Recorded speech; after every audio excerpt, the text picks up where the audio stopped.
किया, उसके बाद उसको लागू करने के लिए किसी भी प्रकार का कोई सकारात्मक कदम नहीं उठाया गया। परंतु इस बीच एक बहुत बड़ी घटना हुई है इनके अनुसार कि इसी दौरान नागा आदिवासी लोगों का संपर्क भारत के अन्य क्षेत्रों के आदिवासियों के साथ हुआ है और उन्हें पूरी उम्मीद है कि ये जो दोस्ती है ये रंग लाएगी। और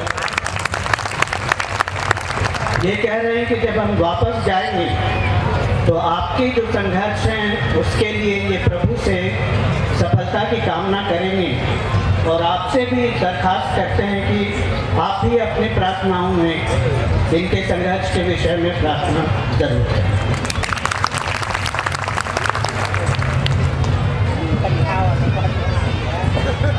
Thanks a lot, respected Nangulo Kuromji and Professor Kumar Sanjay ji. Hope that your prayer will come true. अब मैं मेरी को-एंकर को साथ बुलाना चाहूँगा।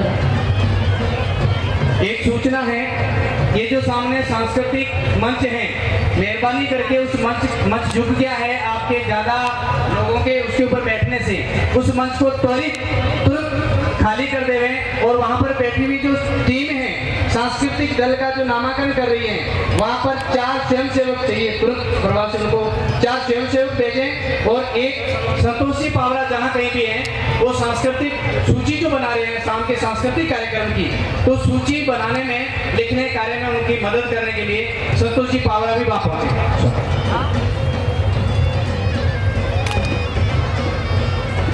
गुजरात के तेजगढ़ से डायरेक्टर मदन जी मीणा आदिवासी एकेडमी तेजगढ़ से जहाँ भी हो आप वहाँ से लोगों का अभिवादन करेंगे। मदन जी मीणा,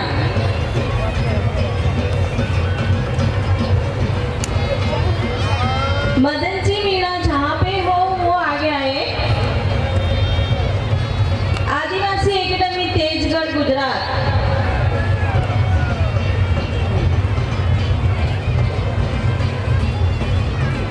आदिवासी एकेडमी तेजगढ़ गुजरात के डायरेक्टर हैं आप आदरणीय मदन जी मीणा, जहाँ कहीं भी हो तो आप यहाँ मंच पर आगे स्थान ग्रहण कर सभी का अभिवादन स्वीकार करें। कार्यक्रम को आगे भी चलते हैं। मैं सम्मान आमंत्रित करना चाहूँगा प्रभु भाई टोकिया दादरा नगर हवेली से, जो विषय लेकर के आ रहे हैं विकास की आधुनिक अवधारणा में आदिवासी एवं प्राकृतिक संसाधनों का संरक्षण।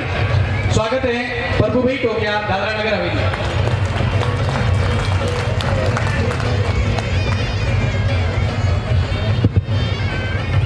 सभी साथियों को आपकी जय जोहार। जो मेरा विषय है विकास की आधुनिक अवधारणा में आदिवासी एवं प्राकृतिक संसाधन संरक्षण।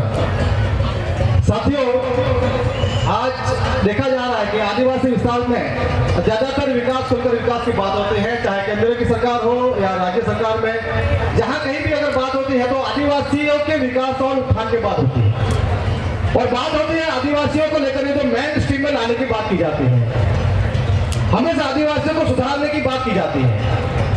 मैं आपको बता दूं, जो मेरी जानकारी में या मेरी स्टडी में आया है या जो 10-12 साल से मैंने जो पूरे देश भर में घूमकर जानकारी ली है, मुझे ये समझ में आया कि जितनी भी सरकार है, चाहे केंद्र में सरकार हो या राज्य में सरकार जो भी है, वो जितनी भी जो पॉलिसियां बनाते हैं वो सिर्फ आदिवासियों को उत्थान और विकास के नाम पे जितनी भी पॉलिसियां बनाते हैं वो पॉलिसियां आदिवासी समाज को उखाड़ने के लिए बनाई जाती है। फॉर एग्जाम्पल मैं दादरा नगर का एक एग्जाम्पल दूंगा। हमारा जो विस्तार है दादरा नगर बहुल आदिवासी विस्तार, वहां पर आज से 25-30 साल पहले तकरीबन 3 से 4 हजार इंडस्ट्रीज दी गई और उस विस्तार को आदिवासी उत्थान और विकास के लिए टैक्स फ्री घोषित किया गया। आज वहां पर जो परिस्थिति है, जो 80% हमारा आदिवासी समाज था, आज वो 40% पर है। उस वक्त जिस जमीन का मालिक आदिवासी हुआ करता था, वो आदिवासी जमीन का मालिक आज उस औद्योगिक इकाइयों में नौकरियां कर रहा है या नौकर बन गया है। तो ये जो धारणा बनाई जाती है कि आदिवासियों को उत्थान के लिए सरकार ने पॉलिसी बना दी नहीं है, ये कहीं न कहीं आदिवासी विस्तार में एक बहुत ही संयंत्र के साथ में जो आदिवासियों का जो आरक्षित एरिया है, जिसके शेड्यूल 5 एरिया है या शेड्यूल 6 एरिया है, उस विस्तार में जानबूझकर ऐसी पॉलिसी बनाई जाती है कि उसको उस विस्तार का हम आरक्षण